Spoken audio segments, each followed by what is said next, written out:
Hello guys, welcome to my new health and fitness channel.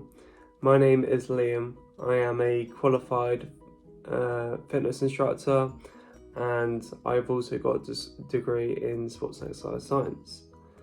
So during the course of this channel I want to try and help and educate you on your nutrition, your health and your fitness, your recovery and so forth. So I'm going to try and apply it as much as possible to different sporting contexts, so you really get as much help as you can and you can apply it. I'm also going to refer to literature so that I'm just not talking rubbish and you really understand the workings behind what I'm saying. Okay, I'm just going to get straight into it. So today I'm going to be talking to you about building muscle. So building muscle happens through stimulation. For example, if you're in the gym, when you work out a muscle, you create microscopic tears. These microscopic tears,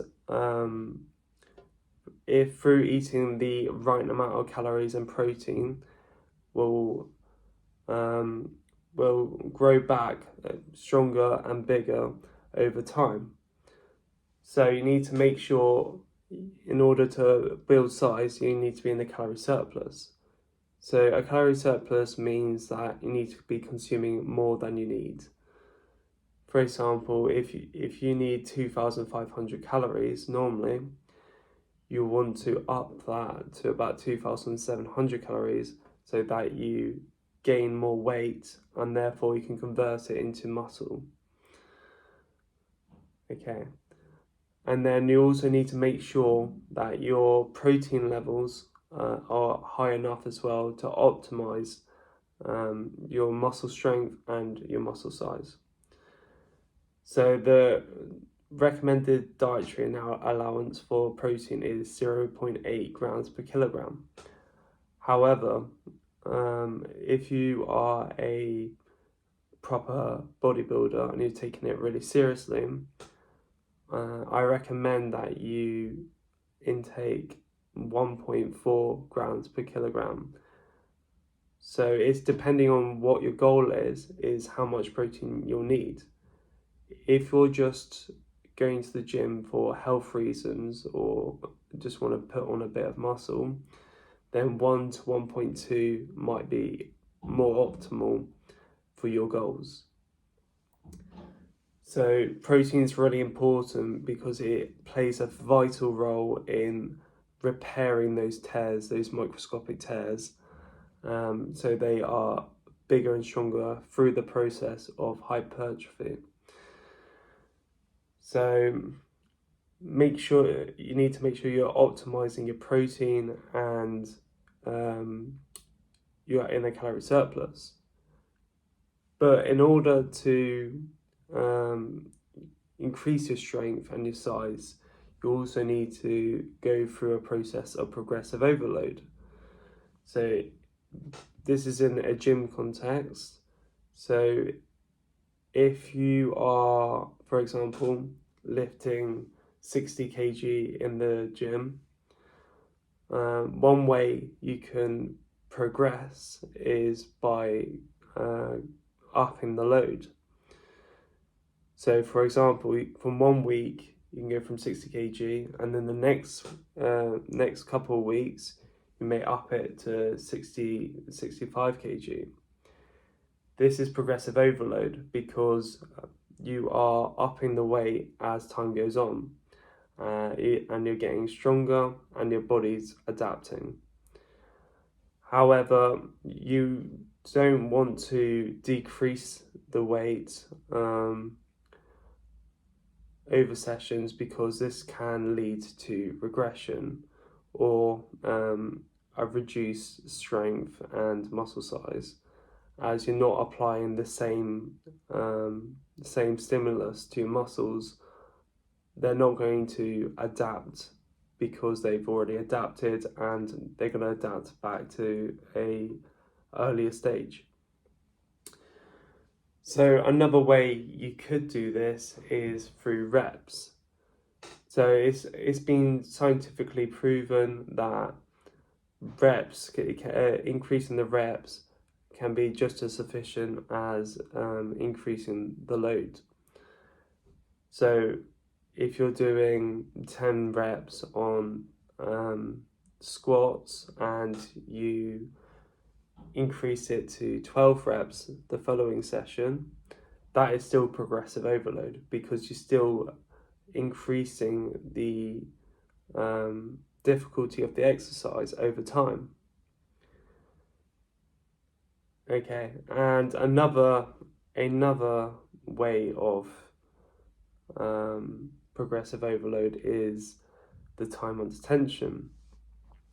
So time under tension is decreasing the speed of a particular exercise. For example, if you did the bicep curl and you're doing a 3-second flexion and a 3-second extension, this is an example of progressive overload because you're slowing down the movement and you're putting more emphasis on that muscle, which will help create more tears, and hopefully with the right recovery will get stronger and bigger over time.